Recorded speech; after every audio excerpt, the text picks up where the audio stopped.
the entire Western world, in my opinion. For me, well, Nick did allude to the fact that I've had one or two ups and downs getting to this position. But for me, yeah, it's been a 25-year journey. I was a businessman.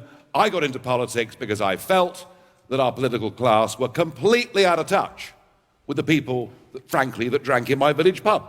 Just ordinary folk who were all pro-European, but none of whom actually wanted us to be governed from Brussels. So that was my motivation to get involved in this. And I think, yeah, 2016 has been the year of political revolution. It's been the year of the outsiders. But remember, what made Brexit happen and what got Trump elected were a lot of little people who don't normally vote at all, but have simply had enough and want to vote for change. They feel they've been talked down to. They feel they've been sneered at. And I think what this conference needs to face up to is it's not just the political class that increasingly is treated with contempt by the broader public across the West. Actually, the national broadcasters are becoming, and the rest of the media too, are being, I'm afraid, viewed in the same way. You are now on a par with the political class. How about that? It's not a great place to be, is it? And the internet poses you a real challenge. Now, let me be clear. The internet, from my perspective, we would never, ever have got UKIP off the ground. We would never have been any more than a little fringe party had it not been for YouTube taking off in 2007 and 2008.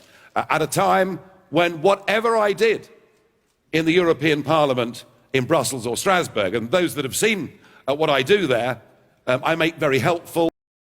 Some big issues that you guys need to think very hard about. The European question is one of them. We've shown with Brexit what is possible, and there are now many countries across the European Union seriously questioning their future in this project. I think in terms of immigration, I think you're still, many of you, covering this subject in the way that anyone that dares to raise the issue somehow has malevolent intentions underneath, which in the vast majority of cases simply isn't true. I think the coverage of radical Islam is another area where you're completely losing touch with vast swathes of your own population. In fact, it happens in politics too. Dear Hillary couldn't even bring herself to say radical Islam. She couldn't even use the term. And lastly, where I believe you're really getting completely out of touch is on your coverage of the issue of climate change. And I say this with particular reference to the wind industry. I've seen dozens of reports on British media about a new wind farm that is being built on an upland moor or being built at sea. We're told how wonderful this is, how it's going to reduce CO2 emissions, and this new wind farm will power a city the size of Birmingham.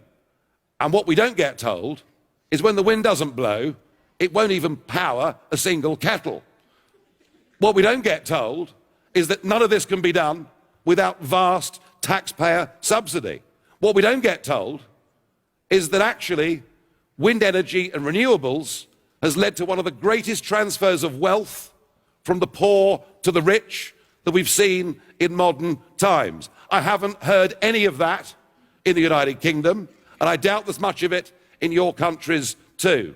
And increasingly, people are wondering why their electricity bills are as high as they are. So I do think this industry needs to press the reset button. And finally, I have to say that on Trump, it wasn't just you that was wrong. Everybody was wrong.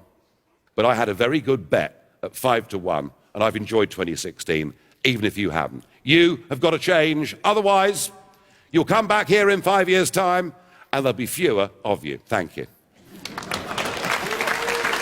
I was quite polite. I wasn't that bad. Okay, so a bit of a shake-up for everyone, I guess.